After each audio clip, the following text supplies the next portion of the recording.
അപ്പോൾ ഓക്കെ, അപ്പോൾ നമുക്ക് വീണ്ടും അടുത്ത ക്ലാസ്സിലേക്ക് സ്വാഗതം. നമ്മൾ കഴിഞ്ഞ ക്ലാസ്സിൽ പറഞ്ഞത് ഓർഗനൈസേഷൻ ഓഫ് ഇക്കണോമിക് ആക്ടിവിറ്റീസ് എന്ന് പറയുന്ന ഒരു പോയിന്റ് ആയിരുന്നു. അപ്പോൾ ഇപ്പോൾ നമ്മൾ പറയാൻ പോകുന്നത് പ്രൊഡക്ഷൻ പോസിബിലിറ്റി കർവ്. ഇതാണ്ട് ബോർഡ് കഴിക്കുന്നത് പ്രൊഡക്ഷൻ പോസിബിലിറ്റി കർവ്, അല്ലെങ്കിൽ അതിൻ്റെ ഷോർട്ട് ഫോമാണ് PPC, അല്ലെങ്കിൽ ഓർ പ്രൊഡക്ഷൻ പോസിബിലിറ്റി ഫ്രോണ്ടിയർ.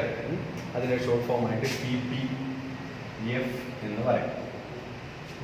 അപ്പോൾ പ്രൊഡക്ഷൻ പോസിബിലിറ്റി കർവ് അല്ലെങ്കിൽ PPC, അതേപോലെ പ്രൊഡക്ഷൻ പോസിബിലിറ്റി ഫ്രോണ്ടിയർ അല്ലെങ്കിൽ PPF, ഇതാണ് ഈ ഹെഡിങ്. അപ്പോൾ ഈ നമ്മൾ പഠിക്കുന്ന ഈ എവല്യൂഷൻ ഓഫ് ഇക്കണോമിക്സ് എന്ന ഈ ചാപ്റ്ററിലെ ഏറ്റവും പ്രധാനപ്പെട്ട പോയിന്റാണ് ഏത്? ഈ പ്രൊഡക്ഷൻ പോസിബിലിറ്റി കർവ്. അപ്പോൾ ഈ ഒരു ചോദ്യത്തിൻ്റെ ഉത്തരമാണ് അവസാന പരീക്ഷ വരെയും ചോദിക്കുന്നത്. നിങ്ങളുടെ പബ്ലിക് എക്സാമിന് ഒരുപാട് പ്രാവശ്യം ചോദിച്ചൊരു ചോദ്യമാണ് പ്രൊഡക്ഷൻ പോസിബിലിറ്റി കർവ്. ഈ ചാപ്റ്ററിലെ ഏറ്റവും പ്രധാനപ്പെട്ട ഒരു വലിയ ക്വസ്റ്റ്യനാണ്. 6 or 8 മാർക്കിന് ചോദിക്കാൻ പറ്റുന്ന ഒരു വലിയ ക്വസ്റ്റ്യൻ്റെ ആൻസറാണ് production possibility curve. Production possibility curve എന്ന് വെച്ചാൽ ഉൽപാദന സാധ്യതാ വക്രം. അപ്പം നമ്മൾ നേരത്തെ പറഞ്ഞായിരുന്നു, കഴിഞ്ഞ ക്ലാസ്സിലൊക്കെ നമ്മൾ പറഞ്ഞായിരുന്നു, ഒരു രാജ്യം ഫേസ് ചെയ്യുന്ന ഏറ്റവും പ്രധാനപ്പെട്ട പ്രശ്നം എന്ന് പറയുന്നത് എങ്ങനെ പ്രശ്നങ്ങൾ പരിഹരിക്കും എന്നുള്ളതാണ്. ഒരു രാജ്യത്ത് ഒരുപാട് സാധനങ്ങൾ ഉണ്ടാക്കേണ്ടതുണ്ട്. അപ്പോൾ അതെങ്ങനെ ഉണ്ടാക്കണം, ഏത് കൂട്ടണം, ഏത് കുറയ്ക്കണം എന്നൊക്കെ തീരുമാനിക്കണ്ടേ? അപ്പോൾ അങ്ങനെയുള്ള സാമ്പത്തിക പ്രശ്നങ്ങൾ പരിഹരിക്കാൻ പറ്റിയ ഏറ്റവും നല്ലൊരു സൊല്യൂഷനാണ് പ്രൊഡക്ഷൻ പോസിബിലിറ്റി കർവ്. മനസ്സിലായോ? അപ്പോൾ ഒരു രാജ്യത്തിന് എപ്പോഴും സാമ്പത്തിക പ്രതിസന്ധികളും പ്രശ്നങ്ങളും നേരിട്ടുകൊണ്ടിരിക്കും. അപ്പോൾ അതെങ്ങനെ പരിഹരിക്കാം എന്നുള്ളതിൻ്റെ ഏറ്റവും നല്ലൊരു എക്സാമ്പിളായിട്ട് നമ്മൾ P.A. സാമുവൽസൺ എന്ന് പറയുന്ന ഇക്കണോമിസ്റ്റ്, ഇയാളുടെ പേര് നിങ്ങൾക്ക് അറിയാം. P.A. സാമുവൽസൺ നമ്മൾ കഴിഞ്ഞ ക്ലാസ്സിൽ പറഞ്ഞായിരുന്നു. ഗ്രോത്ത് ഡെഫിനിഷൻ കൊണ്ടുവന്ന ഇക്കണോമിസ്റ്റാണ് P.A. സാമുവൽസൺ. അയാൾ തന്നെയാണ് ഈ രാജ്യത്തിലെ ഓരോ ലോക രാജ്യത്തിലെ ഓരോ രാജ്യങ്ങൾക്കും ഉണ്ടാകുന്ന സാമ്പത്തിക പ്രശ്നങ്ങൾ പരിഹരിക്കാനുള്ള ഏറ്റവും നല്ലൊരു എക്സാമ്പിളായിട്ട് കൊണ്ടുവന്ന തിയറിയുടെ പേരാണ് പ്രൊഡക്ഷൻ പോസിബിലിറ്റി ഫ്രോണ്ടിയർ. അതുകൊണ്ട് ഈ തിയറി തുടങ്ങുമ്പോഴേ നമ്മൾ ഫസ്റ്റ് സെൻറ്റൻസ് ആയിട്ട് പറയേണ്ടത് എന്ത് പറയണം? PPC അല്ലെങ്കിൽ production possibility curve put forward by P.A. Samuelson. P.A. Samuelson എന്ന് പറയുന്ന ആളാണ് ഈ PPC എന്ന് പറയുന്നൊരു തിയറി കൊണ്ടുവന്നത്. ഓക്കെ, എന്നിട്ട് രണ്ടാമത് പറയണം, നമ്മൾ പറഞ്ഞല്ലോ എന്തുവാണ്? ഒരു രാജ്യത്തിലെ സാമ്പത്തിക പ്രശ്നങ്ങൾ പരിഹരിക്കാനുള്ള ഏറ്റവും നല്ലൊരു പരിഹാര മാർഗമാണ് ഈ തിയറി PPC. അപ്പോൾ രണ്ടാമത്തെ സെൻറ്റൻസ് പറയേണ്ടത് എന്താണ്? ദിസ് തിയറി അല്ലെങ്കിൽ PPC is the better analytical solution for central problems of an economy. ഒരു രാജ്യത്തിലെ കേന്ദ്ര പ്രശ്നങ്ങൾ പരിഹരിക്കുന്ന ഏറ്റവും നല്ല അനലറ്റിക്കൽ സൊല്യൂഷനാണ് ഈ പ്രൊഡക്ഷൻ പോസിബിലിറ്റി കർവ്. ഓക്കെ, ഇനി ഈ പ്രൊഡക്ഷൻ പോസിബിലിറ്റി കർവിൻ്റെ ഡെഫിനിഷനാണ് അടുത്ത് നമുക്ക് പറയാനുള്ളത്. പ്രൊഡക്ഷൻ പോസിബിലിറ്റി കർവിൻ്റെ നിർവചനം, ഡെഫിനിഷൻ. ഓക്കെ, അപ്പോൾ അതടുത്ത സെൻറ്റൻസ് ആയിട്ട് പറയണം. Production possibility curve is the various combination of two goods that can be produced with available technology and given resources that can be fully and efficiently employed. അപ്പോൾ ഇത് പറഞ്ഞിട്ട് നിങ്ങൾക്കൊന്നും മനസ്സിലായി കാണത്തില്ല. കാരണം നമ്മൾ ഇതിൻ്റെ ഒരു ടേബിൾ വരച്ചാലേ നിങ്ങൾക്ക് ഇതെന്താണെന്ന് വ്യക്തമായിട്ട് ഈ ഡെഫിനേഷൻ മനസ്സിലാവും. അപ്പോൾ നമുക്ക് ആദ്യം തന്നെ ഈ പ്രൊഡക്ഷൻ പോസിബിലിറ്റി കർവ് കുറച്ചും കൂടെ വ്യക്തമായിട്ട് മനസ്സിലാക്കാൻ വേണ്ടി നമുക്ക് ടേബിൾ വരയ്ക്കും. ആ എഴുതിയിരിക്കുന്ന PP എന്ന് വെച്ചാൽ പ്രൊഡക്ഷൻ പോസിബിലിറ്റി. ഇവിടെ നമ്മൾ കോൺ, ചോളം ഉൽപ്പാദിപ്പിക്കുന്നത്, കോണും അതേപോലെ കോട്ടൺ ഉൽപ്പാദിപ്പിക്കുന്നതുമാണ് നമ്മൾ പറയാൻ പോകുന്നത്. കോൺ, ചോളം എന്ന് പറയുന്ന കൃഷിയാണ്, അതൊരു ഫുഡ് ഐറ്റം. കോട്ടൺ നമ്മൾ തുണി, കോട്ടൺ തുണിയില്ലേ, അതുണ്ടാക്കുന്ന അതിൻ്റെ പഞ്ഞി പിടിക്കുന്ന ചെടിയുണ്ട്, അതാണ് കോട്ടൺ. അപ്പോൾ ഒരു രാജ്യത്ത് കോണും കോട്ടണും ഉൽപ്പാദിപ്പിക്കുന്ന കാര്യം വെച്ച് നമുക്ക് ഡെഫിനിഷൻ പറയാം. അപ്പോൾ ഈ കോണും കോട്ടണും ഒരു രാജ്യത്ത് A എന്ന് പറയുന്ന രീതി, അതേപോലെ B, C, D, E, F, ഇങ്ങനെ ഏകദേശം 6 രീതിയിൽ കോണും കോട്ടണും ഉൽപ്പാദിപ്പിക്കാം. അപ്പം നമ്മൾ പറഞ്ഞു വരുന്നത് എന്താണെന്നറിയാമല്ലേ? ഒരു രാജ്യത്ത് എന്തൊക്കെ സാധനം ഉണ്ടാക്കണം, ലക്ഷക്കണക്കിന് സാധനം ഒരു രാജ്യത്ത് ഉൽപ്പാദിപ്പിക്കാം. പക്ഷേ നമുക്ക് പഠിക്കാനുള്ള എളുപ്പത്തിനായിട്ട് കോണും കോട്ടണും ഉൽപ്പാദിപ്പിക്കുന്നതാണ് നമ്മൾ പറയാൻ പോകുന്നത്. ഓക്കെ, അതിൽ കോണാണെങ്കിൽ എൻ്റെ ഇവിടെ 1, 0, 1, 2, 3, 4, 5. അതേപോലെ ഇവിടെ 20, 18, 15, 11, 660. ഓക്കെ, അപ്പോൾ കോണും കോട്ടണും ഉൽപ്പാദിപ്പിക്കുന്നതാണ് നമ്മൾ പറയാൻ. ഫസ്റ്റ് ഈ ABCDEF എന്ന് വെച്ചാൽ നമ്മൾ പല രീതിയിൽ നമുക്കൊരു രാജ്യത്ത് സാധനങ്ങൾ ഉണ്ടാക്കാം. എ എന്ന് പറയുന്ന രീതിയിലാണെങ്കിൽ നമ്മൾ കോൺ ഒന്നും ഉണ്ടാക്കത്തില്ല, കോൺ ഉൽപ്പാദനം 0 ആണ്. പക്ഷെ കോട്ടൺ 20 ടൺ ഉണ്ടാക്കും. മനസ്സിലായി? അങ്ങനെയും നമുക്ക് ഉൽപ്പാദിപ്പിക്കാം. നമുക്ക് കോട്ടൺ ആണ് അത്യാവശ്യമെങ്കിൽ നമ്മൾ കോട്ടൺ കൂടുതൽ ഉണ്ടാക്കാമല്ലോ, അപ്പോൾ നമുക്ക് കോൺ ഉണ്ടാക്കണം. ഇനി രണ്ടാമത് B എന്ന് പറയുന്ന കോമ്പിനേഷൻ ആണെങ്കിൽ 1 ടൺ കോൺ ഉണ്ടാക്കുമ്പോൾ ഈ കോട്ടൺ 18 ടണ്ണായിട്ട് കുറയ്ക്കണം. അതിന് കാരണം നമ്മൾ നേരത്തെ പറഞ്ഞില്ലേ, നമ്മുടെ കയ്യിലുള്ള റിസോഴ്സ് ഒന്ന് കൂടുതൽ ഉണ്ടാക്കിയാൽ മറ്റൊന്ന് കുറയും. എല്ലാ രാജ്യവും അങ്ങനെയാണ്. എല്ലാ രാജ്യത്തിൻ്റെയും ഒരു ഫിക്സഡ് റിസോഴ്സേ ഉള്ളൂ, ഒന്ന് കൂട്ടിയാൽ മറ്റൊന്ന് കുറയ്ക്കണം. അതേപോലെ ഇവിടെ വേണ്ട കോൺ ഒരെണ്ണം കൂടുതൽ ഉണ്ടാക്കാൻ പോകുമ്പോൾ കോട്ടൺ 18 കുറയ്ക്കണം. എന്ന് വെച്ചാൽ ഇതിപ്പോൾ 20 18 2 കുറഞ്ഞില്ലേ? അപ്പോൾ 2 ടൺ കോട്ടൺ ഉണ്ടാക്കുന്ന പണം വേണം 1 ടൺ കോൺ ഉണ്ടാക്കാൻ. അതിന് കാരണം ഈ കോൺ എന്ന് പറയുന്നത് ചിലവ് കൂടിയ സാധനവും കോട്ടൺ എന്ന് പറഞ്ഞാൽ ചിലവ് കുറഞ്ഞ സാധനമാണ്. ഇത് ഫുഡ് ഐറ്റം അല്ലേ കോൺ, മറ്റേ സാധാരണ. അപ്പോൾ കോട്ടൺ ചിലവ് കുറഞ്ഞതും കോൺ ചിലവ് കൂടിയതുമാണ്. അപ്പോൾ ഇത് 20 നിന്ന് 18 ആക്കി 2 യൂണിറ്റ് കുറച്ചാലേ ഇത് 1 യൂണിറ്റ് കൂട്ടാൻ പറ്റും. അതാണ് ഇതിൻ്റെ വ്യത്യാസം. 2 2ആയിട്ട് കിടക്കുന്നത് കേട്ടോ. ഇവിടെ 2ൻ്റെ വ്യത്യാസം ഒന്നും ഇവിടെ 1 2 3 ആണ്. പക്ഷെ ഇവിടെ അങ്ങനെയല്ല. കാര്യം ഇത് ചിലവ് കുറഞ്ഞ എന്തുകൊണ്ട് സാധനം, ഇത് ചിലവ് കൂടിയ സാധനം. അപ്പോൾ ഇതിൽ നിന്ന് 2 യൂണിറ്റ് കുറച്ച് 20 നിന്ന് 18 ആയാലേ ഇത് 1 യൂണിറ്റ് കൂടുതൽ ഉൽപ്പാദിപ്പിക്കാൻ പറ്റും. അതാണ് PA സാമുവൽസൺ എന്നും പറയുന്നത്. ഒരു രാജ്യത്ത് എപ്പോഴും ഫിക്സഡ് റിസോഴ്സുകളാണ്. ഒരെണ്ണം കൂടുതൽ ഉണ്ടാക്കിയാൽ മറ്റൊന്ന് കുറയ്ക്കണം. അപ്പം നമുക്ക് ഇന്ത്യയുടെ ലാൻഡ് എന്ന് പറയുന്ന ഫിക്സഡ് ആണല്ലോ, അത് വലുതാവത്തൊന്നുമില്ലല്ലോ. അപ്പം നമ്മൾ ഗോതമ്പ് കൂടുതൽ കൃഷി ചെയ്താൽ നെൽകൃഷി കുറയും, നെല്ല് കൂടുതൽ കൃഷി ചെയ്താൽ ഗോതമ്പ് കൃഷി കുറയ്ക്കണം. അപ്പം നിങ്ങൾക്ക് ഒന്നൊരു 10 സെൻറ്റ് വസ്തു ഉണ്ടെന്ന് നോക്കുക. അവിടെ നിങ്ങൾ തെങ്ങാണ് കൃഷി ചെയ്യുന്നെങ്കിൽ വേറൊന്നും കൃഷി ചെയ്യാൻ പറ്റില്ലല്ലോ. അരിച്ചീനി കൃഷി ചെയ്താൽ വേറൊന്നും കുറയ്ക്കണം. അതേപോലെ തന്നെ ഇത് 20 യൂണിറ്റ് കോട്ടൺ കൃഷി ചെയ്താൽ കോൺ ഒന്നും ചെയ്യാൻ പറ്റില്ല. 18 യൂണിറ്റ് കോട്ടൺ ആക്കിയാൽ കോൺ ഒരു യൂണിറ്റ് കൂടുതൽ ഉണ്ടാക്കും. 15 യൂണിറ്റ് കോട്ടൺ ഉണ്ടാക്കിയാൽ 2 യൂണിറ്റ് കോൺ ഉണ്ടാക്കാം. അങ്ങനെ കോൺ 5 യൂണിറ്റ് ഉണ്ടാക്കിയാൽ പിന്നെ കോട്ടൺ ഉണ്ടാക്കാൻ പറ്റില്ല. അതുകൊണ്ടാണ് കോൺ ഉണ്ടാക്കാൻ നമ്മൾ എല്ലാ റിസോഴ്സും എടുത്താൽ 5 ടൺ കോണേ ഉണ്ടാക്കാൻ പറ്റും. പക്ഷേ കോട്ടൺ ഒന്നും ഉണ്ടാക്കാൻ പറ്റത്തില്ല. എനിക്ക് കോട്ടൺ ഉണ്ടാക്കുന്ന പണവും കൂടെ എടുത്തിട്ടാണ് നമ്മൾ കോൺ കൃഷി ചെയ്യാൻ പോകുന്നത്. മനസ്സിലായി? അപ്പോൾ ഇത് വെച്ചുകൊണ്ടാണ് നമ്മൾ ആ ഡെഫിനേഷൻ പറയാൻ പോകുന്നത്. ഓക്കെ, അപ്പോൾ ഇനി നമുക്ക് ആദ്യം തൊട്ട് ഫസ്റ്റ് പാരഗ്രാഫ് പറയാം. എന്ന് പറഞ്ഞ് നമ്മൾ PPC put forward by PA Samuelson. Production possibility curve അവതരിപ്പിച്ചത് അല്ലെങ്കിൽ അത് കൊണ്ടുവന്നത് PA സാമുവൽസൺ ആണ്. ഹി സേസ് ദാറ്റ്, അയാൾ പറയുന്നു, it is PPC is an analytical better analytical solution for central problems of an economy. ഒരു രാജ്യത്തിലെ സാമ്പത്തിക പ്രശ്നങ്ങൾക്കുള്ള ഏറ്റവും നല്ലൊരു സൊല്യൂഷനാണ് PPC. ഇനി എൻ്റെ ഡെഫിനേഷൻ പറയാം. അത് ഇത് വെച്ചാണ് പറയുന്നത്. PPC is the various combination of 2 goods. ഇതാണ് 2 ഗുഡ്സ്. കോണും കോട്ടണുമാണ് 2 ഗുഡ്സ്. വേരിയസ് കോമ്പിനേഷനാണ് ABCDEF. ഓക്കെ, അപ്പോൾ 2 സാധനങ്ങളുടെ പല രീതികൾ, അനുപാതങ്ങൾ ദാറ്റ് ക്യാൻ ബി പ്രൊഡ്യൂസ് വിത്ത്. ഈ 2 സാധനം ഉണ്ടാക്കാൻ വേണ്ടി produce with available technology and given resources. ഒരു രാജ്യത്തിൻ്റെ കയ്യിലുള്ള സാങ്കേതികവിദ്യയും ആൻഡ് ഗിവൺ റിസോഴ്സസ്, വിഭവങ്ങളും കൊണ്ട് 2 സാധനം മാക്സിമം ഉൽപ്പാദിപ്പിക്കുന്നത് കാണിക്കുന്ന ടേബിളിൻ്റെ പേരാണ് പ്രൊഡക്ഷൻ പോസിബിലിറ്റി സെറ്റ്. ഇനി ഇത് വെച്ചൊരു പടം വരും, അതാണ് പ്രൊഡക്ഷൻ പോസിബിലിറ്റി കർവ്. ഓക്കെ, അപ്പോൾ എന്താ നമ്മൾ പറഞ്ഞത്? PPC is the various combination of 2 goods that can be produced with available technology and given resources which can be fully and efficiently employed. ഒരു രാജ്യത്തിൻ്റെ കൈവശമുള്ള വിഭവങ്ങളും സാങ്കേതികവിദ്യയും പൂർണ്ണമായും ഉപയോഗപ്പെടുത്തി 2 സാധനങ്ങൾ പല അനുപാതത്തിൽ ഉൽപ്പാദിപ്പിക്കുന്നത് കാണിക്കുന്ന കർവിൻ്റെ പേരാണ് പ്രൊഡക്ഷൻ പോസിബിലിറ്റി കർവ്. അത് നമ്മളിവിടെ വരയ്ക്കും. ആ ടേബിളിൻ്റെ പേരാണ് പ്രൊഡക്ഷൻ പോസിബിലിറ്റി സെറ്റ്. ഓക്കെ, അപ്പോൾ നമ്മൾ ഒന്നും കൂടെ പാരഗ്രാഫ് പറയാം. എന്താണ് പറയേണ്ട? First paragraph, PPC put forward by PA Samuelson. He says that PPC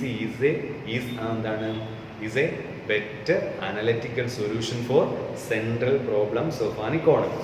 ഇനി PPC is the various combination of 2 goods that can be produced with available technology and given resources which can be fully and efficiently employed.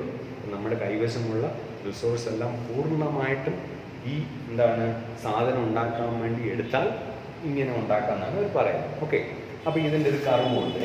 നേരത്തെ നമ്മൾ വരയ്ക്കുന്ന ഈ table കർവാണ്.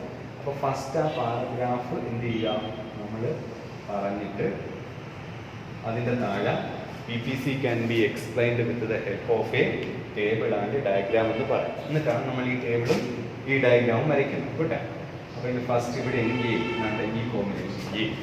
അപ്പോൾ y അക്ഷത്തിൽ എന്തായിരിക്കും, y അക്ഷത്തിൽ കോട്ടണും x അക്ഷത്തിൽ കോണുമായിരിക്കും നമ്മൾ എന്ത് ചെയ്യുന്നത്, എഴുതുന്നത്. ഓക്കെ, ഇവിടെ കോട്ടൺ ഉൽപ്പാദിപ്പിക്കുന്നതും x ആക്സിസിൽ കോൺ ഉൽപ്പാദിപ്പിക്കുന്നതുമാണ് നമ്മൾ പറയാൻ പോകുന്നത്. ഇനി എ എന്ന് പറയുന്നത് എന്താണ്, കോൺ 0 അല്ല, കോൺ 0യും കോട്ടൺ 20, കോട്ടൺ 20. അടുത്ത കോമ്പിനേഷനാണ് എന്താണ്, ബി. ഇതാണ് ബി കോമ്പിനേഷൻ. ഇതെന്താ, ബിയിൽ ഒരു ടൺ എന്താണ് കോൺ ഉണ്ടാക്കുമ്പോൾ കോട്ടൺ 18 കുറയ്ക്കണം. അതുകൊണ്ട് ഇവിടെ എന്ത് ചെയ്യണം, 18. അതേപോലെ ഇവിടെ 1 ഉണ്ടാവും, 18 1. അതേപോലെ എന്താണ്, സി കോമ്പിനേഷനിൽ 2 യൂണിറ്റ് അല്ലെങ്കിൽ 2 ടൺ കോൺ ഉണ്ടാക്കുമ്പോൾ 15 ടൺ കോട്ടൺ ഉൽപ്പാദിക്കും. അപ്പോൾ അടുത്ത പോയിന്റ് ഇതാണ്, ഇവിടെ 15, ഇവിടെ 2, എന്നിട്ട് ഇവിടെ സി എന്നിതാണ്. ഓക്കെ, അങ്ങനെയാണ് കോമ്പിനേഷൻ ഈ പടം വരയ്ക്കുന്നത്. ഇപ്പോൾ പടം വരയ്ക്കാൻ ശ്രദ്ധിക്കേണ്ടത് ഇതിൻ്റെ y അക്ഷത്തിൽ അടുപ്പിച്ചടുപ്പിച്ച് എന്ത് ചെയ്യണം, ഇത് എഴുതണം. x അക്ഷത്തിൽ ഗ്യാപ്പ് കൂടുതലും y അക്ഷത്തിൽ നമ്മൾ വരയ്ക്കുന്ന ഓരോ ലൈനും ഉണ്ട് ഗ്യാപ്പ് കുറവാണ്. 20ൻ്റെ അടുത്ത് തന്നെ 18 വരണം, 18ൻ്റെ അടുത്ത് തന്നെ 15 വരണം. എന്നാലേ ഈ ഷേപ്പ് വരും, ഈ റൗണ്ട് ഷേപ്പ് അതിന് വരും കേട്ടോ. അതിനാണ് നമ്മളിങ്ങനെ എഴുതുന്നത്. അല്ലാതെ ഇവിടെ തളവും ഒരേപോലെ വേണ്ട. ഇവിടെ 1 സെൻറ്റിമീറ്റർ ഉണ്ടെങ്കിൽ ഇവിടെ 1/2 സെൻറ്റിമീറ്റർ മതി ഇതിൻ്റെ ഗ്യാപ്പ്. ഓക്കെ, അപ്പോൾ ഈ അടുത്ത കോമ്പിനേഷൻ എന്താണ്, ഡി ആണ്. ആ കോമ്പിനേഷൻ ആണെങ്കിൽ നല്ല ഇത് ഡി. അപ്പോൾ ഡിയിൽ 11 കോട്ടൺ 11, കോൺ എന്ന് പറയുന്നത് എന്താണ് 3. അടുത്ത കോമ്പിനേഷൻ എന്താണ്, ഈ ആണ്. ഈ കോമ്പിനേഷനിൽ 6 4, കോട്ടൺ 6 യൂണിറ്റ്, കോൺ എന്ന് പറയുന്നത് 4 യൂണിറ്റ്. അടുത്ത ലാസ്റ്റ് പോയിന്റാണ് എഫ്. ഇതാണ് എഫ്. അവിടെ 5 എണ്ണം വേണ്ടിയത്. ഇതാണ് 5 0 ആണല്ലേ, 5 0. ഓക്കെ കേട്ടോ. അപ്പോൾ ഇതേപോലെയാണ് എന്ത് ചെയ്യേണ്ടത്, ഈ ഡയഗ്രാം, ഈ കർവ് വരയ്ക്കേണ്ടത്. അപ്പോൾ കർവ് വരയ്ക്കുമ്പോൾ ഈ റൗണ്ട് ഷേപ്പ് വരണമെങ്കിൽ നിങ്ങൾ ഇവിടെ എന്താണ് ഇടുന്ന ഗ്യാപ്പ് 1/2 സെൻറ്റിമീറ്റർ ആയാലും മതി. ഇവിടെ ഇടുന്നത് ഗ്യാപ്പ് കൂടുതലും വേണം. അങ്ങനെ വന്നാലേ ആ കർവിന് ആ റൗണ്ട് ഷേപ്പ് വരും. മനസ്സിലായോ? ഓക്കെ, അപ്പോൾ ഈ കർവിൻ്റെ പേരാണ് പ്രൊഡക്ഷൻ പോസിബിലിറ്റി കർവ്. അപ്പോൾ നമ്മൾ ഫസ്റ്റ് പാരഗ്രാഫ് പറഞ്ഞതിന് ശേഷം അടുത്ത സൈഡ് ഹെഡിങ് ആയിട്ട് എഴുതേണ്ട എന്തുവാണ്, PPC can be explained with the help of a table and diagram. എന്നിട്ട് ഫസ്റ്റ് ഈ ടേബിൾ വരയ്ക്കണം. കോണും കോട്ടണൊക്കെ വെച്ച് ടേബിൾ വരയ്ക്കണം. Production possibility curve A to F വരെ എഴുതാം. കോൺ 0 to 5 എഴുതാം. കോട്ടൺ 20, 18, 15, 11, 6, 0 വരെ എഴുതാം. ഓക്കെ, എന്നിട്ട് ഈ ടേബിൾ വരയ്ക്കുക. എന്നിട്ട് ഈ ടേബിൾ നമ്മൾ എക്സ്പ്ലെയിൻ ചെയ്യാൻ പോവുകയാണ്. ഈ ടേബിളും ഈ ഡയഗ്രാമും കൂടെ ഒന്നിച്ചങ്ങ് എക്സ്പ്ലെയിൻ ചെയ്താൽ മതി. ഓക്കെ, അപ്പോൾ ഇത് എക്സ്പ്ലെയിൻ ചെയ്യേണ്ടത് in this diagram x axis shows production of corn. X അക്ഷത്തിൽ എന്ത് ഉൽപ്പാദിപ്പിക്കുന്നതാണ് കാണിക്കുന്നത്, കോൺ ഉൽപ്പാദിപ്പിക്കുന്നത്, ചോളം ഉൽപ്പാദിപ്പിക്കുന്നതും. And y axis shows production of cotton. y അക്ഷത്തിൽ കാണിക്കുന്നത് കോട്ടൺ ഉൽപ്പാദിപ്പിക്കുന്നതുമാണ്. ഓക്കെ, എന്താണ് തുടങ്ങേണ്ടത്, in this diagram x axis എന്തുവാണ്, മെഷേഴ്സ്, അല്ലെങ്കിൽ x ആക്സിസ് എന്താണ്, പ്രൊഡ്യൂസ്, എന്താണ് production of corn. And y axis measures അല്ലെങ്കിൽ produce production of cotton. Okay, എന്നിട്ട് പറയേണ്ടത്, എന്നിട്ട് അടുത്ത പോയിന്റായിട്ട് പറയേണ്ടത് ഇതിൽ ഈ കാണിക്കുന്ന എന്താണ് ABCDEF എന്താണെന്ന് പറയണം. ഈ ABCDEF പ്രൊഡക്ഷൻ പോസിബിലിറ്റീസ് ആണ് കേട്ടോ. 2 സാധനങ്ങളുടെ പല രീതികളാണ്. അപ്പോൾ അടുത്ത സെൻറ്റൻസ് ആയിട്ട് എഴുതണം എന്താണ്, in this diagram the point ABCDE and F represent different production possibilities. അതാണ് അടുത്ത സെൻറ്റൻസ്. അപ്പോൾ എന്തൊക്കെയാണ്, the points A, B, C, D, E and F represent different production possibilities. Okay, പല തരത്തിൽ സാധനങ്ങൾ ഉണ്ടാക്കുന്നതാണ് ഈ ABCD തൊട്ട് F വരെ നമുക്ക് കാണിച്ചു തരുന്നത്. ഓക്കെ, പിന്നെ അടുത്ത നമ്മൾ പറയേണ്ടത് ഈ എയും ആദ്യം പറയണം, എഫും പറയണം. എനിക്കൊരു ഈ എയും എന്താണ് എഫും ആണ് എന്തെന്ന് പറയുന്ന എക്സ്ട്രീം ഐറ്റംസ്. എക്സ്ട്രീം എന്ന് വെച്ചാൽ എന്താണ്, ഒന്ന് അങ്ങേയറ്റം ഉണ്ടാകും. കോട്ടൺ 20 ടൺ ഉണ്ടാക്കും, അപ്പോൾ കോൺ ഉണ്ടാക്കാൻ പറ്റും. മറ്റേത് അങ്ങേയറ്റമാണ്, എനിക്കാര്യം എന്തുവാണ്, അല്ലെങ്കിൽ ഇങ്ങേയറ്റമാണ്. എഫ് എന്ന് പറയുന്ന കോമ്പിനേഷൻ ആണെങ്കിൽ കോൺ മാത്രമേ ഉണ്ടാക്കൂ, കോട്ടൺ ഉണ്ടാക്കത്തില്ല. അപ്പോൾ ആദ്യം ഈ എയുടെ കാര്യവും എഫിൻ്റെ കാര്യവും അടുത്ത എക്സ്പ്ലനേഷനായിട്ട് പറയണം. അപ്പോൾ പറയേണ്ടതാണ് if all the resources in the economy are used for the production of എന്തുവാണ് കോട്ടൺ എന്ന് വെച്ചാൽ നമ്മുടെ രാജ്യത്തുള്ള എല്ലാ റിസോഴ്സും എടുത്ത് കോട്ടൺ മാത്രം ഉണ്ടാക്കി എത്ര കോട്ടൺ ഉണ്ടാക്കാം? It can produce 20 units of cotton and 0 units of call. ഇതെന്ത് പറയണം? If all the resources in the economy are used for the production of cotton it can produce 20 units of cotton and 0 units of call. Okay, similarly അതുപോലെ തന്നെ അടുത്ത sentence ആണ്. Similarly if all the resources in the economy are used for the production of call, നമ്മുടെ കൈവശമുള്ള എല്ലാ റിസോഴ്സും എടുത്ത് നമ്മൾ കോൺ ഉണ്ടാക്കാൻ പോയാൽ എന്താണ്? It can produce 5 units of corn and 0 units of cotton ഉണ്ടാകും. അപ്പോൾ കോണാണ് നമ്മൾ ഉണ്ടാക്കാൻ പോകണമെങ്കിൽ നമുക്ക് 5 യൂണിറ്റ് കോൺ ഉണ്ടാക്കാം, പക്ഷേ കോട്ടൺ ഉണ്ടാക്കാൻ പറ്റില്ല. അപ്പോൾ ഈ എക്സ്ട്രീം ഐറ്റംസ് ആദ്യം പറയണം. എന്ന് വെച്ചാൽ എയുടെ കാര്യം ആദ്യം പറയണം, എഫിൻ്റെ കാര്യം പറയണം. അപ്പോൾ ഞാൻ വീണ്ടും ആ പാരഗ്രാഫ് പറയാം. എന്താണ്? In this diagram, x-axis measures production of coal and y-axis measures production of cotton. Okay. എന്നിട്ട് പറയേണ്ടത് the points A, B, C, D, E and F represent different production possibilities. Okay. ഇനി അടുത്ത പറയേണ്ടത് എന്താണ്? If all the resources in the economy are used for the production of cotton, it can produce 20 units of cotton and 0 units of coal. ഇതൊരു sentence ആണ്. അടുത്ത sentence അതേപോലെ തന്നെ similarly if all the resource in the economy are used for the production of call it can produce 5 units of coal and 0 units of എന്താണ്? 5 units of എന്താണ്? Call and 0 units of cotton. ഇതിലും അങ്ങനെയാണല്ലോ, ഈ കാണിച്ചിരിക്കുന്ന കാര്യം തന്നെയാണ് ഇതിലും പറയുന്നത്. ഓക്കെ, എന്നിട്ട് അടുത്ത സെൻറ്റൻസ് ആയിട്ട് പറയണം the other production possibilities R. Other production possibilities എന്ന് വെച്ചാൽ നമ്മൾ ഈ എയും എഫ് മാത്രമല്ലേ പറഞ്ഞത്. അപ്പോൾ ഇനി ബി, സി, ഡി, ഇ ഉണ്ട്. ഓക്കെ, അപ്പോൾ അത് അതർ പ്രൊഡക്ഷൻ പോസിബിലിറ്റീസ് ആ. മറ്റുള്ള പ്രൊഡക്ഷൻ പോസിബിലിറ്റീസ് എന്ന് ചോദിച്ചാൽ എന്ത് എഴുതണം? രണ്ട് ബി. ബി എന്താണ് വരുന്നത്? ബിയിൽ എന്തൊക്കെ വരുന്നത്? 180. ഓക്കെ, അടുത്ത സിയിൽ വരുന്നത് എന്തുവാണ്? 250, 215. അടുത്ത ഡിയിൽ വരുന്നത് 311. ഇയിൽ വരുന്നത് 4, 6 എന്നാണ്. ഇതാണ് ബാക്കിയുള്ള കോമ്പിനേഷൻ. ബാക്കി ഉണ്ടാക്കുന്ന രീതികൾ അതാണ്. മനസ്സിലായോ? അപ്പോൾ അടുത്ത സെൻറ്റൻസ് ആയിട്ട് പറയേണ്ടത് ഇതാണ്. അപ്പോൾ അടുത്ത സെൻറ്റൻസ് ആയിട്ട് എന്ത് പറയണം?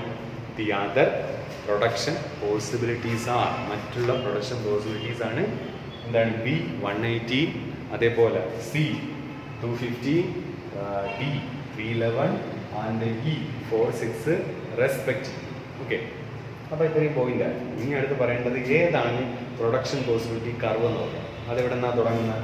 രണ്ട് എയിൽ നിന്നും എഫ് വരെയുള്ള ഈ കർവിൻ്റെ പേരാണ് പ്രൊഡക്ഷൻ പോസിബിലിറ്റി കർവ്. അപ്പോൾ the curve starts from A to F is called production possibility curve. The curve starts from A to F is called production possibility curve. എയിൽ നിന്നും എഫ് വരെയുള്ള കർവിൻ്റെ പേരാണ് പ്രൊഡക്ഷൻ പോസിബിലിറ്റി കർവ്. ഓക്കെ, അപ്പം ഞാൻ ഈ രണ്ടാമത്തെ paragraph ഒന്നും കൂടെ പറയാം. എന്താ പറയേണ്ടത്? ഇൻ ദിസ് ഡയഗ്രാം അല്ലെങ്കിൽ ഇൻ ദിസ് ടേബിൾ അങ്ങനെ വേണോ തുടങ്ങാം. In this diagram X axis measures എന്താണ്? Production of coal and Y axis measures production of cotton. Okay, പിന്നെ പറയേണ്ടത് എന്തുവാണ്? അടുത്ത സെൻറ്റൻസ് ആയിട്ട് എന്താണ് നമ്മൾ പറയാൻ പറ്റുന്നത്? എന്താണ്? കോട്ടൺ പറഞ്ഞു, കോട്ടണാണ് വൈ ആക്സിൽ ഉൽപ്പാദിപ്പിക്കുന്നത്. അടുത്ത സെൻറ്റൻസ് ആയിട്ട് പറയേണ്ടത് the points A, B, C, D, E and F represent different production possibilities. A മുതൽ എഫ് വരെയുള്ള എല്ലാം പല പ്രൊഡക്ഷൻ പോസിബിലിറ്റീസ് ആണ് കാണിക്കുന്നത്. എന്ന് വെച്ചാൽ പല രീതിയിൽ ഉൽപ്പാദിപ്പിക്കുന്നതാണ് കാണിക്കുന്നതെന്നാണ്. ഓക്കെ, എന്നിട്ട് അടുത്ത സെൻറ്റൻസ് പറയേണ്ടത് if all the resources in the economy are used for the production of cotton, it can produce 20 units of cotton and 0 units of coal. ഉണ്ടാവും. അപ്പോൾ എ എന്ന് പറയുന്ന കോമ്പിനേഷൻ ആയി 20 ടൺ കോട്ടൺ ഉണ്ടാക്കുമ്പോൾ ഒരു കോളും ഉണ്ടാക്കാൻ പറ്റില്ല. എനിക്ക് ഇതിൻ്റെ പൈസ എടുത്തിട്ടാണ് ഇത് ഉണ്ടാക്കുന്നത്. ഓക്കെ, ഇനി അടുത്ത ഈ similarly if all the resource in the economy are used for the production of call it can produce 5 units of coal and 0 units of call ഉണ്ടാകും. അപ്പോൾ കോൺ മാത്രം ഉണ്ടാക്കാൻ പോയാൽ പിന്നെ എന്ത് ചെയ്യാൻ പറ്റും? 5 യൂണിറ്റ് കോൺ ഉണ്ടാക്കാൻ പറ്റും. അപ്പോൾ നിങ്ങൾക്ക് തോന്നുന്നത് എന്തുകൊണ്ടാണ് ഇങ്ങനെ ഒരു വ്യത്യാസം വരുന്നത്? എനിക്ക് കാര്യം ഞാൻ പറഞ്ഞില്ലേ, ഇത് ചിലവ് കുറഞ്ഞ സാധനവും ഇത് ചിലവ് കൂടിയ സാധനവും. ഇപ്പം നമുക്ക് എക്സാമ്പിളായിട്ട് വേണം, ഇവിടെ കാറും ഇവിടെ നമുക്ക് ബൈക്കും എഴുതാം. ബൈക്ക് 20 ഉണ്ടാക്കുമ്പോൾ ഒരു കാറും ഉണ്ടാക്കാൻ പറ്റില്ല. ഒരു കാർ ഉണ്ടാക്കണമെങ്കിൽ ബൈക്ക് 2 കുറയും. 2 ബൈക്കിൻ്റെ പൈസയെങ്കിലും വേണ്ടേ ഒരു കാർ ഉണ്ടാക്കാം, ഒരു ചെറിയ കാർ ഉണ്ടാക്കാം. ഇത് ചിലവ് കൂടിയത് ചിലവ് കുറഞ്ഞു. അപ്പം 20 ബൈക്ക് ഉണ്ടാക്കിയാൽ പിന്നെ കാറൊന്നും ഉണ്ടാക്കാൻ പറ്റും. ഒരു കാർ ഉണ്ടാക്കിയാൽ പിന്നെ എന്ത് ചെയ്യണം? ബൈക്കിൻ്റെ എണ്ണം 18 കുറയ്ക്കണം എന്നും പറഞ്ഞ് ഇന്ത്യയിൽ 20 കാറും ബൈക്കൊന്നും എല്ലാം ഉണ്ടാക്കണം. അപ്പോൾ 20 എന്ന് എഴുതിയേക്കുന്നത് നമുക്ക് വേണമെങ്കിൽ 20 ലക്ഷം എന്നാക്കാം. അറൗണ്ട് 20 കോടി എന്ന് പറയാം. ഈ യൂണിറ്റ് ഏത് അളവിലാണോ നമുക്ക് പറയാം.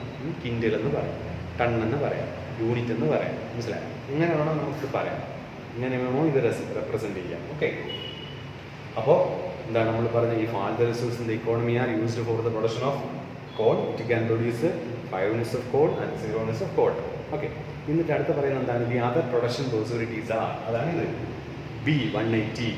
ബി എന്ന് വെച്ചാൽ കോൾ എന്താണ്? ഒരു യൂണിറ്റ് ഉണ്ടാക്കുമ്പോൾ കോട്ടൺ 18 ഇനി എടുക്കാം. സി 250. കോൺ 2 യൂണിറ്റ് കൂടുതൽ ഉണ്ടാക്കുമ്പോൾ കോട്ടൺ 15 കുറയ്ക്കണം. അടുത്ത ഡി 311. കോൺ 3 യൂണിറ്റ് ഉണ്ടാക്കുമ്പോൾ കോട്ടൺ വീണ്ടും 11 കുറയ്ക്കണം. അടുത്ത ഇ കോൺ 4 യൂണിറ്റ് ഉണ്ടാക്കുമ്പോൾ വീണ്ടും കോട്ടൺ 6 എന്ത് ചെയ്യണം? കുറയ്ക്കണം. അവസാനം എന്താണ്? എഫ് നമ്മൾ നേരത്തെ പറഞ്ഞു, ഈ വരെ പറഞ്ഞു. അപ്പോൾ അടുത്ത സെൻറ്റൻസ് എന്ത് വരണം? The other production possibilities are എന്താണ്? ഡി 180, അതേപോലെ എന്താണ്? സി 250, അടുത്ത ഡി 311 ആൻഡ് ഇ 46 റെസ്പെക്റ്റീവ്ലി. ഇതിൻ്റെ സെൻറ്റൻസ് വരെ പറയണം. The curve starts from A to F is called production possibility curve. എയിൽ നിന്നും എഫ് വരെയുള്ള ആ കർവിൻ്റെ പേരാണ് എന്ത്? എയിൽ നിന്ന് എഫ് വരെയുള്ള കർവിൻ്റെ പേരാണ് പ്രൊഡക്ഷൻ പോസിബിലിറ്റി കർവ്. ഓക്കെ, ഉണ്ടോ? ഈ കർവിൻ്റെ പേരാണ് പ്രൊഡക്ഷൻ പോസിബിലിറ്റി കർവ്. അപ്പോൾ ഇത് തീർന്നില്ല. ഇനി ഇതിൻ്റെ ഒരു കൺക്ലൂഷനും കൂടെ ഉണ്ട്. ഏതാണ്? ഈ പ്രൊഡക്ഷൻ പോസിബിലിറ്റി കർവിൻ്റെ ഒരു കൺക്ലൂഷനും കൂടെ ഉണ്ട് കേട്ടോ. എന്നാലും നമുക്ക് ആദ്യം തൊട്ട് എന്ത് ചെയ്യാം ഒന്നും കൂടെ പറയാം, അല്ലെങ്കിൽ നിങ്ങൾക്ക് സംശയം വരും. വലിയ എന്താണ് ഒരു തിയറി ഇല്ലേ എന്ന് കഴിയും. അപ്പോൾ ആദ്യം എന്താണ് ഈ ചോദ്യത്തിൻ്റെ പേരെന്താണ്? പ്രൊഡക്ഷൻ പോസിബിലിറ്റി കർവ്, ഉൽപാദന സാധ്യതാ വക്രം, അല്ലെങ്കിൽ PPC. ഓർ അല്ലെങ്കിൽ എന്ത് പറയും? പ്രൊഡക്ഷൻ പോസിബിലിറ്റി ഫ്രോണ്ടിയർ, ഉൽപാദന സാധ്യത എന്താണ് ആകൃതി, അല്ലെങ്കിൽ PPF എന്ന് പറയും. ഓക്കെ. അപ്പോൾ ഫസ്റ്റ് സെൻറ്റൻസ് എന്താ പറയേണ്ടത്? Production possibility curve put forward by PA Samuelson. ഇങ്ങനെയാണ് നോട്ട് എഴുതുന്നത്. മനസ്സിലായോ? ഇത് വീഡിയോ പോസ് ചെയ്തിട്ട് എഴുതിയാൽ എന്താണ്? PPC put forward by PA Samuelson. അടുത്ത sentence, he says that PPC is a PPC is a better analytical solution for central problems of an economy. Okay. അടുത്ത പറയേണ്ടതിന് definition. PPC is the various combination of two goods that can be produced with available technology and given resources which can be fully and efficiently employed. അത്ര എഴുതിയിട്ട് അല്ലെങ്കിൽ ഈ definition double inverted കോമയിൽ എഴുതണം. ഈ മൂന്നാമത്തെ sentence ആണ് ഈ ഡെഫിനേഷൻ. അത് ഡബിൾ ഇൻവെർട്ടഡ് കോമയിൽ എഴുതണം. ഓക്കെ. അറിയാലോ, മനസ്സിലായാലും എന്താണ്? PPC is the various combination of two goods that can be produced with available technology and given resources which can be fully and efficiently employed. എന്നിട്ട് ഇൻവെർട്ടഡ് കോമ ക്ലോസ് ചെയ്യും. എന്നിട്ട് അടുത്ത ലൈനായിട്ട് എഴുതണം, PPC can be explained with the help of a table and diagram. Okay. എന്നിട്ട് ഈ ടേബിളും ആ ഡയഗ്രാമും വരയ്ക്കണം. ടേബിൾ ഇപ്പുറത്തെ സൈഡിലും ഡയഗ്രാം അപ്പുറത്തെ സൈഡിൽ വരച്ചാലും മതി. ഓക്കെ. ഒരു പേജിൽ തന്നെ വരച്ചാലും മതി. ഇത് ഇതേപോലെ എല്ലാം എഴുതണം. ഇത് PP എന്ന് വെച്ചാൽ പ്രൊഡക്ഷൻ പോസിബിലിറ്റി. ഇത് കോഡ് CORN കോഡ്. ഇത് കോട്ടൺ COTTON. ഓക്കെ. എന്നിട്ട് ഈ Y അക്ഷത്തിൽ കോട്ടൺ, X അക്ഷത്തിൽ കോഡ്. പിന്നെ Y അക്ഷത്തിൽ വരയ്ക്കുമ്പോൾ Y അക്ഷത്തിൽ ഗ്യാപ്പ് 1/2 സെൻറ്റിമീറ്ററൊക്കെ മതി. ഇവിടെ ഇപ്പം ഞാൻ 6 എഴുതിയപ്പോൾ താഴോട്ടായി. എന്നാലും നിങ്ങൾ 1/2 സെൻറ്റിമീറ്റർ ഗ്യാപ്പിൽ എഴുതിയാൽ മതി. ഇവിടെ ഏകദേശം 1 സെൻറ്റിമീറ്ററിൽ എഴുതണം. അപ്പോഴേ എന്ത് ചെയ്യും? ഈ കർവ് എന്ത് ചെയ്യും? ഇങ്ങനെ റൗണ്ടായിട്ട് കർവ് ഷേപ്പായിട്ട് വരും, അല്ലെങ്കിൽ ലൈൻ പോലെ ആയിരിക്കും കേട്ടോ. ലൈൻ പോലെയുള്ള നമുക്ക് വേണ്ട, നമുക്ക് ഈ കർവ് ഷേപ്പ് തന്നെ വേണം. ഓക്കെ. എന്നിട്ട് ഇവിടെ 0, 1 നമുക്ക് 5 വരെ, ഇവിടെ 20, 80, 15, 11, 6, 0 വരെ. ഓക്കെ. അതേപോലെ ഇതിലും എഴുതാം. എന്നിട്ട് ഈ എന്താണ് ഡയഗ്രാം നമ്മൾ എക്സ്പ്ലെയിൻ ചെയ്യണം. ഇൻ ദിസ് ഡയഗ്രാം എന്താണ് എക്സ്പ്ലെയിൻ ചെയ്യേണ്ടത്? In this diagram X-axis measures production of coal and Y-axis measures production of cotton. Okay. X-axis measures production of coal and Y-axis measures production of cotton. അടുത്ത sentence പറയേണ്ടത് എന്താണ്? Points A, B, C, D, E and F represent different production possibilities. Okay. അടുത്ത sentence, if all the resources in the economy are used for the production of cotton, it can produce 20 units of cotton and 0 units of corn. Okay. അടുത്ത sentence similarly if all the resources in the economy are used for the production of corn, it can produce 5 units of corn and 0 units of cotton. Okay. അടുത്ത sentence the other production possibilities are B 180, C 250, D 311, E 46 respectively. Another sentence, the curve starts from A to F is called production possibility curve. A യിൽ നിന്ന് F വരെയുള്ള കർവിൻ്റെ പേരാണ് production possibility curve. Okay, A യിൽ നിന്ന് F വരെയുള്ള പോയിന്റിൻ്റെ പേരാണ് production possibility curve. അപ്പോൾ ഇത് എന്താണ്, ആദ്യം ഒരു പാരഗ്രാഫായി, പിന്നെ ഒരു ടേബിളും ഡയഗ്രാമുമായി, പിന്നെ ലാസ്റ്റ് എന്തുമായി, ഇനി ഒരു കൺക്ലൂഷനുണ്ട്. അപ്പോൾ കൺക്ലൂഷൻ കുറച്ചേ ഉള്ളൂ, 2-3 സെൻറ്റൻസേ ഉള്ളൂ. അതും കൂടെ നമുക്ക് പറയാം. അതിൽ കൺക്ലൂഷൻ എഴുതുന്നതിന് മുമ്പ് ഇവിടെ ഒരു ആർ എന്നുള്ള പോയിന്റ്, ഇവിടെ ഒരു പി എന്നുള്ള പോയിന്റ് കൂടെ നിങ്ങളുടെ പടത്തിൽ എന്ത് ചെയ്യണം, അടയാളപ്പെടുത്തിക്കോട്ടണം കേട്ടോ. ഇവിടെ ഒരു ആർ എന്നുള്ളൊരു പോയിന്റും ആ ഡയഗ്രാമിൻ്റെ വെളിയിൽ പി എന്നുള്ളൊരു പോയിന്റും കൂടെ എന്ത് ചെയ്യണം, അടയാളപ്പെടുത്തണം. എന്നാലേ നമുക്കിത് എക്സ്പ്ലെയിൻ ചെയ്യാൻ പറ്റും. ഓക്കെ, അപ്പോൾ ഇതിൽ പറയേണ്ടത് എന്താണ്, പാരഗ്രാഫ് പറയേണ്ടത് in this diagram PPC is എന്താണ്, കോൺകേവ് ഷേപ്പ്ഡ് കർവ്. ഇതൊരു കോൺകേവ് ഷേപ്പ്ഡ് കർവാണ്. നിങ്ങൾ എങ്ങനെ ഷേപ്പ് അറിയും, നമ്മൾ ഒരു കർവിൻ്റെ ഷേപ്പ് നോക്കുന്നത് ഈ 0യിൽ നിന്ന് അങ്ങോട്ടാണ് നോക്കുന്നത്. ഒറിജിൻ 0യിൽ നിന്ന് അങ്ങോട്ട് നോക്കുന്നതിന് ഷേപ്പ്. അപ്പോൾ ഇത് കോൺകേവ് ഷേപ്പാണ്. നിങ്ങൾക്കിത് കാണുമ്പോൾ തോന്നുന്നു ഇത് കോൺവെക്സ് ആണ്, പക്ഷേ നമ്മൾ നോക്കുന്നത് 0യിൽ നിന്ന് അങ്ങോട്ടാണ് നോക്കുന്നത്. അപ്പോൾ ഇത് കോൺകേവാണ്. മനസ്സിലായി? കോൺവെക്സ് ആവണമെങ്കിൽ ഇതിൻ്റെ ഷേപ്പ് ഇങ്ങനെ വരണം കേട്ടോ. അപ്പോൾ ഇത് കോൺകേവാണ്. അതുകൊണ്ട് എന്ത് പറയണം, here PPC is a concave shaped one. ഇവിടെ PPC ഒരു കോൺകേവ് ഷേപ്പുള്ള കർവാണ്. ബിക്കോസ് അത് കോൺകേവ് ഷേപ്പ് ആവാനുള്ള കാരണം ബിക്കോസ് എന്താണ്, MOC ഇൻക്രീസസ്. അതൊരു പുതിയ വാക്കുണ്ട്, MOC. അത് നമുക്ക് അടുത്ത ക്ലാസ്സിൽ MOCയെ കുറിച്ച് പറയാം. ഇതിൻ്റെ full form marginal opportunity cost എന്നാണ് ഇതിൻ്റെ full form. Marginal opportunity cost. അത് കുറേ കാര്യങ്ങൾ അതിനെപ്പറ്റി പറയാനുണ്ട്. ഇപ്പം എന്തായാലും നിങ്ങൾ അത് അറിയണം, അത് നമുക്ക് പിന്നെ വേറെ ക്ലാസ്സിൽ പറയാം. അപ്പോൾ ഇവിടെ പറയേണ്ടത് ഈ MOC എന്ന് വെച്ചാൽ ഇതിൻ്റെ വ്യത്യാസം കണ്ട്, ഇതിൻ്റെ വ്യത്യാസം 2, ഇതിൻ്റെ വ്യത്യാസം 3, ഇതിൻ്റെയും വ്യത്യാസം 4, ഇതിൻ്റെയും വ്യത്യാസം 5, ഇതിൻ്റെയും വ്യത്യാസം 6. 20 15 ഓർമ്മ 2, 15 15 വെച്ചാൽ 3, 15 15 വെച്ചാൽ 4, 15 6 ഓർമ്മ 5, 6 0 കുറയ്ക്കുമ്പോൾ 6. ഇതിൻ്റെ വ്യത്യാസം കണ്ട 2 3 4 5 6 എന്ന് പറഞ്ഞ് കൂടി പോവുകയാണ്. ഇങ്ങനെ 2 3 4 5 6 എന്ന് പറഞ്ഞ് കൂടി പോകുന്നതിൻ്റെ പേരാണ് MOC. ഈ വ്യത്യാസത്തിൻ്റെ, ഈ കോട്ടണിൻ്റെ വ്യത്യാസത്തിൻ്റെ പേരാണ് MOC, മാർജിനൽ ഓപ്പർച്യൂണിറ്റി കോസ്റ്റ്. അത് കൂടിയല്ലേ പോകുന്നത്. 2 3 4 5 6 എന്ന് പറഞ്ഞ് കൂടി പോകുന്നത് കൊണ്ടാണ് ഇവിടെ പ്രൊഡക്ഷൻ പോസിബിലിറ്റി കുറവ് എന്തായത്, കോൺകേവ് ഷേപ്പായത്. അപ്പോൾ അതിൽ നിങ്ങൾക്ക് ചെറിയൊരു സംശയം കാണും, ഇതെന്താണ് ഇങ്ങനെ MOC എന്നൊക്കെ. അത് നമ്മൾ പ്രത്യേകം പഠിക്കുക MOCയെ കുറിച്ച്. ഇപ്പം ഞാൻ ഇത് കൺക്ലൂഷൻ പറയാൻ വേണ്ടി ഒരു ജസ്റ്റ് ഒന്ന് പറഞ്ഞതേ ഉള്ളൂ. ഇത് നമ്മൾ വേറെ പറയും MOC എന്നാണ്. അപ്പോൾ എന്താ പറയേണ്ടത്, in this diagram PPC is a concave shaped one. എന്നിട്ട് എന്ത് പറയണം, ബിക്കോസ് ഓഫ്, ഈ കോൺകേവ് ആവാനുള്ള കാരണം എന്താണ്, ബിക്കോസ് ഓഫ് MOC ഇൻക്രീസസ്. ഇതിൻ്റെ വ്യത്യാസം ഇൻക്രീസ് ചെയ്തതുകൊണ്ടാണ് ഇത് കോൺകേവ് ആയത്. ഡിക്രീസ് ചെയ്തിരുന്നെങ്കിൽ ഇത് കോൺവെക്സ് ആയാണ്. അതൊക്കെ നമ്മൾ വേറെ പറയും. എന്നിട്ട് ഇതിനകത്തൊരു പോയിന്റ് കിടക്കുന്നുണ്ട് R. ഈ പോയിന്റിൻ്റെ പേരാണ് the point R inside the PPC represent under utilisation of resources. Okay, നമ്മൾ നമ്മുടെ റിസോഴ്സ് ഉപയോഗിക്കുന്നില്ല എന്നതാണ് ഈ R. And the point P represent growth of resources. P എന്ന് വെച്ചാൽ നമ്മുടെ റിസോഴ്സ് കൂടി എന്നതാണ് അതിൻ്റെ അർത്ഥം. ഓക്കെ, മനസ്സിലായോ? അതെന്തിനാണ് അങ്ങനെ പറയുന്നത്? നിങ്ങൾ എന്തുകൊണ്ട് നിങ്ങൾ ഒരു സൈക്കോളജിസ്റ്റിനെ കാണാൻ പോകുമ്പോൾ നിങ്ങളൊരു കർവ് വരച്ചിട്ട് അകത്തൊരു പോയിന്റ് ഇട്ടിട്ട് ഇവൻ്റെ കപ്പാസിറ്റി ഇത്രയേ ഉള്ളതെന്ന് വെച്ചാൽ അതിൻ്റെ അർത്ഥം ഇത്രയും കപ്പാസിറ്റി നിങ്ങൾക്കുണ്ട്, പക്ഷേ നിങ്ങൾ അത് ഉപയോഗപ്പെടുത്തില്ല. കഴിവുണ്ടായിട്ട് ഉപയോഗപ്പെടുത്താത്തതിൻ്റെ പേരാണ് എന്തെന്ന് പറയുന്നത്, ഈ R പോയിന്റ്. നമ്മൾക്ക് കഴിവുണ്ട്, പക്ഷെ നമ്മൾ അത്രയും ഉപയോഗപ്പെടുത്തില്ല. അതിൻ്റെ പേരാണ് under utilisation resources. Point P represent growth of resources.